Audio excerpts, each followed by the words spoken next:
검은 눈동자의 한 청년이 울먹이는 목소리로 말합니다. 아버지, 걱정하지 마세요. 어머니는 제가 잘 보살필게요. 검은 눈동자의 청년은 중년의 외국인 남자의 손을 꼭 잡고 있는데요. 청년의 손은 몹시 떨리고 있었으며 중년 남자의 손은 하얗고 뼈만 앙상하게 남아있어 보입니다. 청년은 결국 고개를 떨구며 눈물을 흘리고 마는데요. 검은 눈동자의 청년은 대체 무슨 일이 있는 걸까요? 오늘 들려드릴 사연은 프랑스에서 작은 농장을 운영하는 오데리 씨가 제보해 주신 이야기와 SNS 내용을 바탕으로 재구성된 이야기입니다. 영상을 시작하기 전 구독과 좋아요는 영상 제작에 큰 힘이 됩니다. 안녕하세요. 저는 프랑스 작은 마을에서 농장을 운영하며 살고 있는 오데리라고 합니다. 제 남편 알렉스는 40 초반의 키가 크고 강인한 체격과 밝고 따뜻한 미소가 좋은 평범한 중년 남자고, 저는 남편과 비슷한 나이며 쑥스럽지만 사람들이 저보고 아름답고 부드러운 눈길과 착한 마음을 가지고 있다는 말을 종종 하곤 했습니다. 저희들은 작은 농장을 운영하며 남부럽지 않게 시간을 보내고 있었지만 사실 겉보기와는 달리 한 가지 해결하지 못한 고민거리가 있었습니다. 결혼 10년 차이지만 뜻하지 않게 저희들에겐 자녀가 없습니다. 자식을 간절히 바라고 이세를 원했지만 좀처럼 임신은 힘들었고 마음의 허전함은 점점 더 깊어만 갔습니다. 병원에서는 남편과 저 둘 다 특별한 문제는 없다고 하면서 마음을 편히 갖고 기다리면 좋은 소식이 올 거라 했지만 시간이 점점 지나면서 마음이 지치고 희망이 사라지며 어느덧 아이를 포기할까라는 생각이 자꾸 들었습니다. 남편은 마을에서 소유한 작은 농장에 여러 가지 작물들을 재배했는데 남편의 농산물은 지역에서 굉장히 유명했습니다. 저는 예술을 사랑하며 마을에서 그림 전시회나 공연을 주최하여 예술과 문화를 마을 사람들과 나누는 역할을 했습니다. 저희들 농장은 마을 주민들에게 큰 희망의 꽃이 되었고 사람들은 저희를 특별한 부부로 아주 칭찬하고 좋아해 주셨습니다. 하지만 이 모든 것도 아이가 없고 임신이 되지 않자 자꾸만 삶이 공허해지기만 했습니다. 생각 끝에 지금의 어려움을 함께 극복하고자 저희들은 결국 입양을 통해 새로운 가족을 맞이하기로 결심했습니다.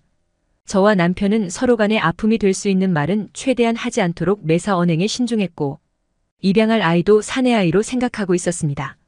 남편과 저는 한 보육원을 방문해 선생님과 상담했고 당연히 프랑스 아이로 생각을 하고 있었는데 갑자기 아주 조그만 동양인 어린애가 눈을 반짝이며 저를 보고 방긋 웃으면서 제 품 안에 안기는 거였어요. 저는 순간 당황했지만 이 조그만 애의 따스한 온도와 귀엽고 총명한 눈, 무엇보다 저를 엄마처럼 생각하며 떨어지지 않으려는 모습에서 다른 선택은 불가능했고 운명이라고 생각했습니다.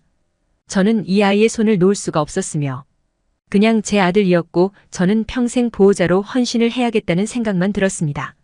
저의 이런 모습을 물끄러미 바라보던 남편도 제 마음을 안다는 듯이 고개를 끄덕이며 알았다는 눈빛을 교환했습니다. 아이는 4살이었고 한국 출신 아이였습니다. 처음 만난 날 조그만 아이는 저희 부부에게 서로 다른 언어로 소리내어 인사를 했고 그 순간 마치 서로가 언어의 장벽을 넘어 새로운 가족의 시작을 맞이하고 있다는 느낌이 밀려왔습니다. 아이의 이름을 프랑스어로 지을까 생각하다 그냥 한국 발음 그대로 서연이라고 부르기로 했습니다. 저희 부부는 서연이에게 마음을 완전히 뺏겼고 항상 아이가 없어 답답했던 저희 부부들에게 서연이는 삶의 큰 희망이 되었습니다. 그날의 만남은 마치 운명처럼 느껴졌고 서연이의 검은 눈동자에서 새로운 기적을 보는 것만 같았습니다.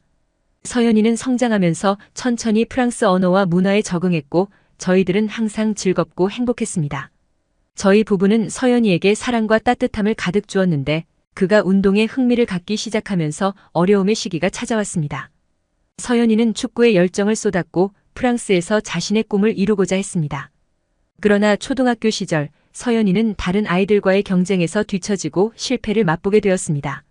아무래도 동양인 출신이다 보니 체격이나 체력적으로 유럽의 아이들과는 확연히 차이가 났고 이것은 서연이의 자존심에 큰 타격을 주었으며 가끔은 자신에 대한 좌절감으로 힘들어하는 날들도 많았습니다.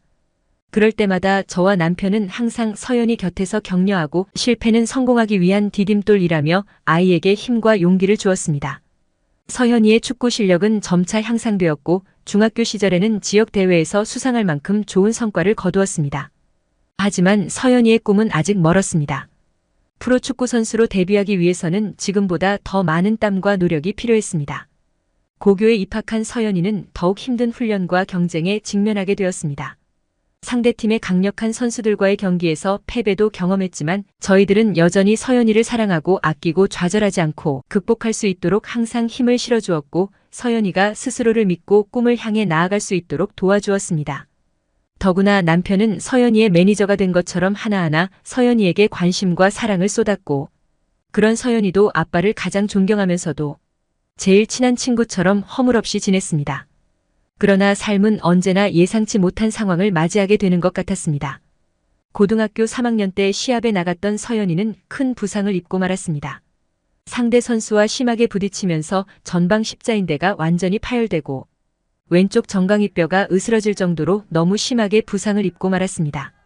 저는 그 시합을 남편과 직접 관람하다가 그 모습을 보고 너무 놀라서 순간 정신을 잃어버렸습니다.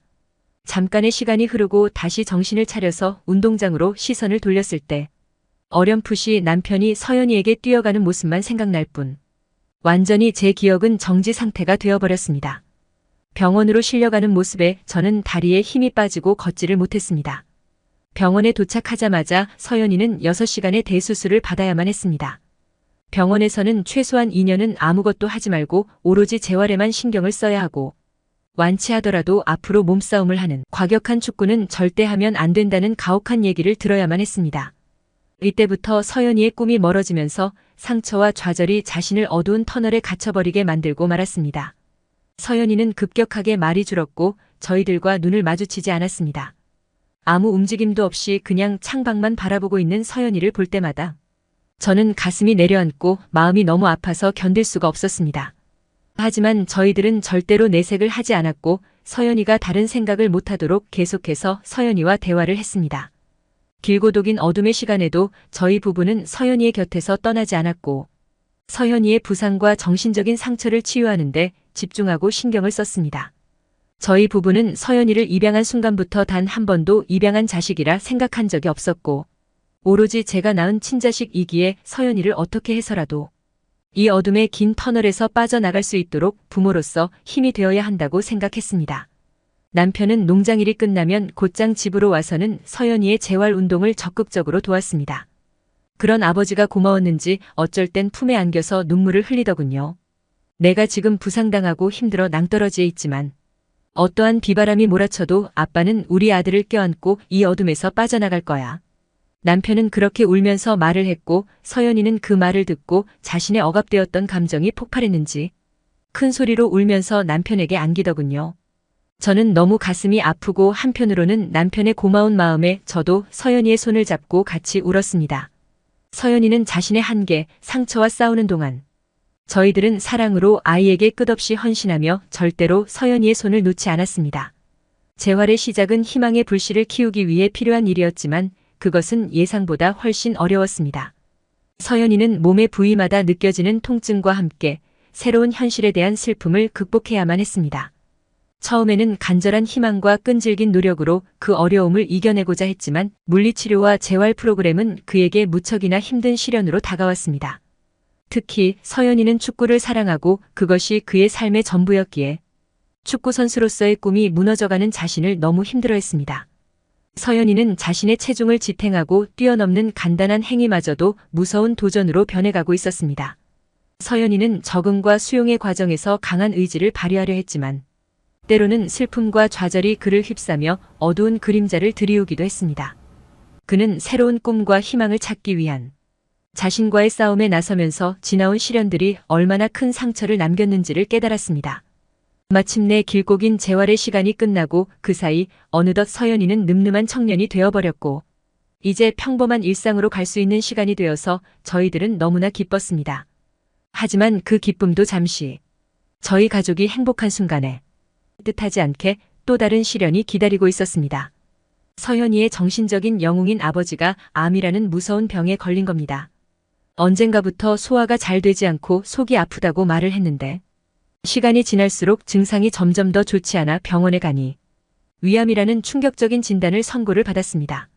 언제나 응석바지로 자랐고 무슨 일이든 항상 자신에게 격려와 영혼의 생명을 넣어주던 사랑하는 아버지의 암 진단에 서연이는 너무 큰 충격을 받고 말았습니다. 이때부터 서연이는 마음을 굳게 먹었습니다. 자신이 재활에서 얻었던 힘으로 이번에는 자신이 아버지와 어머니에게 힘이 되어야 한다는 생각밖에 없었습니다. 그는 어떠한 경우라도 아버지와 함께 치료 과정을 이겨내기로 마음먹었습니다. 가족들을 위해 희망의 불씨를 계속해서 키워나가기로 했습니다. 반드시 어떠한 어려움에도 불구하고 힘들게 꿈틀거리는 삶을 사랑과 용기로 가득 채워서 이겨나가기로 강하게 마음을 먹었습니다. 어느 날 서연이가 남편에게 하는 얘기를 듣고 너무 감동이 되어서 한참을 울었습니다. 저랑 아빠는 생김새도 다르고 혈액형이며 어느 하나라도 같은 게 없어요. 심지어 눈 색깔도 완전히 다르잖아요. 그런데 제 영혼은 아빠에게 태어난 자랑스런 아들이에요. 어떤 어려움과 고난이 오더라도 항상 아빠가 저에게 주셨던 끝없는 사랑을 저도 똑같이 드릴 거예요.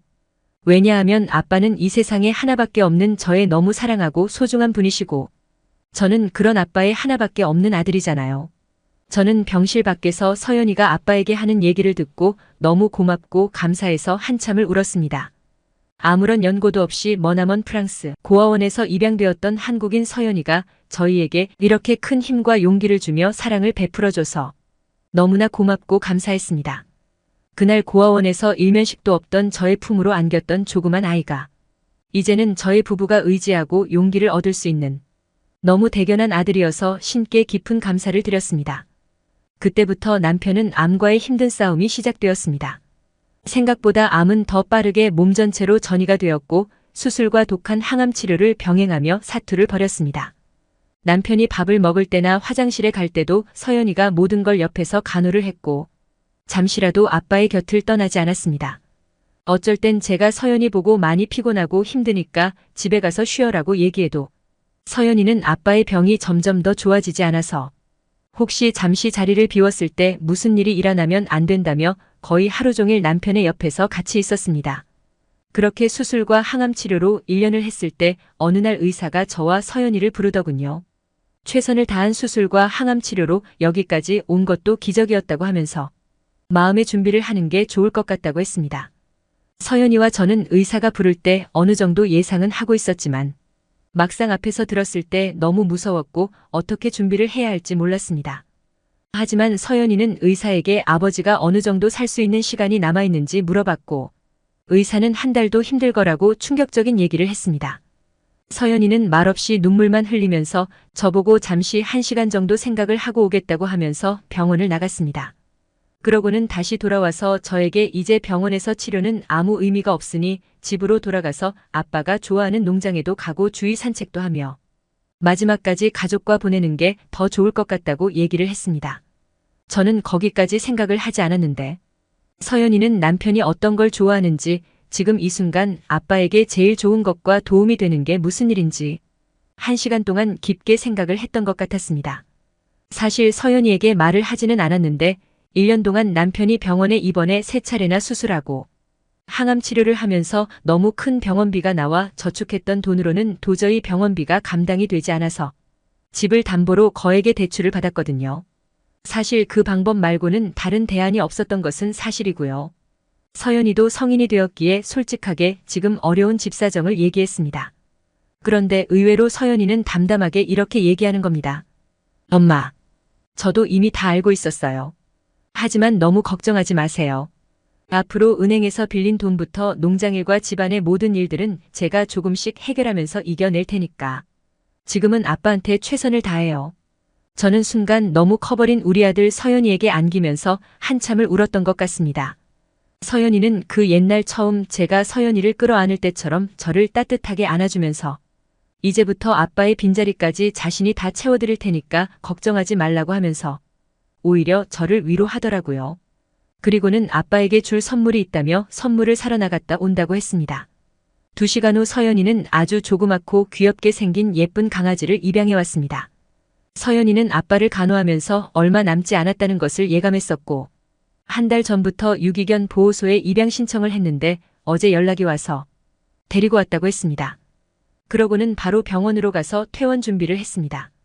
남편은 원래 눈치가 빠른 사람이라서 모든 걸 아는 것 같았고 서연이가 하는 대로 말없이 지켜볼 뿐이었습니다. 서연이와 남편이 집으로 왔을 때 저와 새로운 가족 반려견 폴은 아빠를 반갑게 맞아주었고 남편은 뜻밖의 반려견이 있어서 놀랐지만 너무 좋아하고 행복해했습니다. 1년 동안 병원 침실에서 지루한 싸움만 하다가 자연과 가족 그리고 새로운 식구, 반려견 폴까지 함께하니 남편은 모처럼 환하게 웃었고 저희 가족들은 잠시나마 행복했습니다. 하지만 의사가 말해준 남편의 시간은 예상한 시간보다 더 짧았습니다. 잠시 행복했던 저의 가족들은 다시 걱정과 근심으로 가득했고 남편이 하늘나라로 가기 전 이틀 전에 기력이 좋아서 밖에 공기를 쐬고 싶다고 해서 저희 가족은 농장 앞을 산책하고 나무 의자에 앉아서 물끄러미 하늘을 봤습니다. 저는 담요를 가지고 갔다가 남편과 서연이가 하는 대화를 들었습니다. 남편이 서연이 보고 아빠가 많이 아파서 어쩔 수 없이 먼저 갈 것 같은데 서연이에게 너무 많은 짐을 남기고 떠나는 것 같아 너무 미안하단다.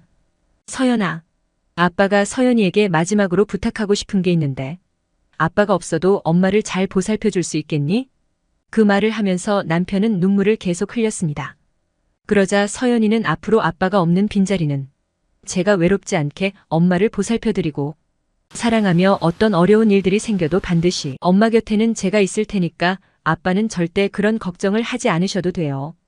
그제서야 남편은 환한 웃음을 지으며 서연이에게 손을 내밀었고 서연이는 가족밖에 남지 않은 야윈 남편의 손을 잡으며 저는 이 세상에서 가장 존경하고 사랑하는 사람은 우리 아빠 엄마뿐이에요. 저를 너무 사랑해 주셨던 우리 아빠 저를 낳지는 않았지만 정신적으로 영혼으로 낳아주신 우리 엄마 아빠 고맙고 감사합니다. 저는 어느새 남편과 서연이 곁에 와서 같이 껴안고 울었습니다. 그리고 서연이와 남편과 약속을 하던 날 남편은 한밤중에 의식을 잃고 가쁜 숨을 몰아쉬며 마지막 힘을 내어서 저희들을 보려고 했지만 끝내 감긴 눈에서 촉촉한 눈물만 흘러내릴 뿐 아무 말 없이 하늘나라로 갔습니다. 그로부터 3년이 지나고 저의 집은 세 식구가 다시 열심히 행복하게 살고 있습니다. 남편의 농장일은 서연이가 더욱더 잘 운영해서 많이 유명해졌고 집을 담보로 대출받은 돈도 거의 다 갚았습니다. 저는 서연이가 운영하는 농장에서 열심히 일을 하며 좋아졌고 서연이는 남편과 약속했듯이 저를 끔찍히 챙기며 보살폈습니다. 반려견 폴도 영리하고 귀엽고 저희들에게 너무나 소중한 가족이 되었고 이런 소소한 행복이 저는 지금 너무나 감사합니다. 만약에 그날에 서연이를 데리고 오지 않았다면 지금의 저는 상상도 하기가 싫을 정도로 너무 끔찍합니다. 하늘나라에 있는 남편이 저희 가족 서연이와 폴 그리고 저를 보면서 미소 짓고 있겠죠. 저희들은 따뜻한 겨울 햇살을 받으며 살며시 미소 짓고 있답니다. 서연이를 제게 보내주신 신에게 너무 감사드립니다. 이 소소한 행복이 계속 이어졌으면 좋겠습니다. 저의 얘기는 여기까지였습니다. 시청해주셔서 감사합니다.